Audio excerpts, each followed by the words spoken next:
কুষ্টিয়া ইসলামী বিশ্ববিদ্যালয়ে বাসে কথা কাটাকাটিকে কেন্দ্র করে সিনিয়র জুনিয়র দ্বন্দ্বে দফায় দফায় সংঘর্ষে জড়িয়েছে দুই বিভাগের শিক্ষার্থীরা। এতে প্রক্টর সহ বেশ কয়েকজন আহত হয়েছেন। গতকাল ঘটনা ঘটে ক্যাম্পাস থেকে ঝিনাইদহগামী একটি বাসে।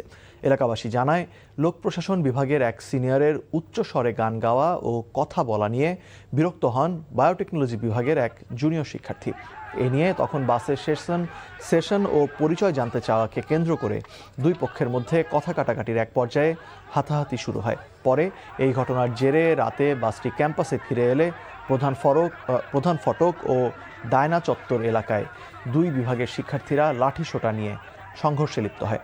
পরিস্থিতি নিয়ন্ত্রণে আনতে গিয়ে শিক্ষার্থীদের ধাক্কাধাক্কিতে আহত হন বিশ্ববিদ্যালয়ের প্রক্টর অধ্যাপক ডক্টর শাহিনুজ্জামান।